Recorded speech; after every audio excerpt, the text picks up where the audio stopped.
Бұл LinkedIn кәсіби желісінің 2019 жылғы ең перспективті жұмыс орындарының тізімі.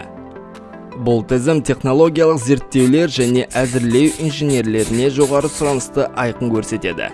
Менің әжем жазылғанның бірде-бір сөзін түсінбейтініне сенімдімін.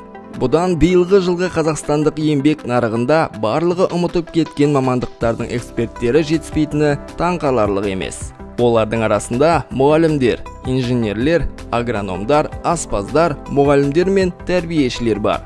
Еңбек мемлекеттік платформасындағы мәліметтерге сүйенсек, бос жұмыс орындарының ең көп саны білім беру және тәрбие саласында ұсынылған. Тапшылықтың себебі әрқашан қаржыландыру емес. 2020 жылдан бастап педагогтердің жалақысы жыл сайын 25%-ға өседі. 2022-2023 жылдары педагогикалық мамандықтар бакалавриатқа түсуге 10.810 грант алды. Алайда кадрлар тапшылығы айқын. Сонымен қатар мемлекет басшысы Қасым-Жомарт Тоқаев индустрияландырудың тежеуші факторларының бірі болып табылатын өнеркәсіпте білікті мамандардың жетіспейтіндігін мәлімдеді. Экономистер бұл мамандықтарды асыл болғанына қарамастан көптеген жас түлектер одан бас тартады дейді. Олар фрилансингті немесе заманауи деп санайтын жұмысты таңдайды. Бүгінде әр адамның дерлік интернетке қатысы бар. Біз әлеуметтік желілерде беделді адамдар, ойыншылар және контент жасаушылар атақ пен байлыққа ие болғанын көреміз. 13 пен 38 жас аралығындағы 2000-нан астам адам қатысқан сауалнамаға сүйене отырып, 54% егер мұндай мүмкіндік болса, интернеттегі инфлюенсерлер болар еді дейді. Әлеуметтік медиа бұл үрдіске әсер етті ме? Өскелең альфа ұрпағымен не болды? Соңында біз сенетін кеңес дәуіріндегі дәрігерлер азайып барады.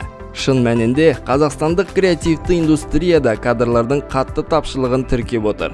Бірақ мұғалімдер, дәрігерлер, агрономдар, экологтар ел экономикасының дамуы үшін өте маңызды. Сарапшылардың пікірінше 7-8 сыныпта қазіргі балалар терең зерттеу үшін қандай пәндерді таңдау керектігі туралы байыпты ойлана бастайды. Ересектерде кәсіптік бағдарлау іс-шараларын өткізу, олардың салаларында кадрлар тапшылығын болжайтын шетелдік компаниялар арасында жиі кездесетін тәжірибе. Олар баланы қоршап тұрған нәрсеге қарсы ақпараттық фон жасайды. Оған SMM және тиктокер ғана емес, сонымен қатар мысалы металлург болуы мүмкін екенін жеткізеді. Мақсаты жастардың салаға ағымын қамтамасыз ету. Президент Қасым-Жомарт Тоқаев экономиканың басымдықтарына, өңірлер мен саланың ерекшеліктеріне байланысты қаржыландырудың икемді тетіктері қажет екенін атап өтті. Мемлекет сұранысқа ие мамандықтарды қолдау бойынша шаралар қабылдайды. Ал оқу орындары өзгеріп отырған еңбек сұранысының шындығына бейімделеді.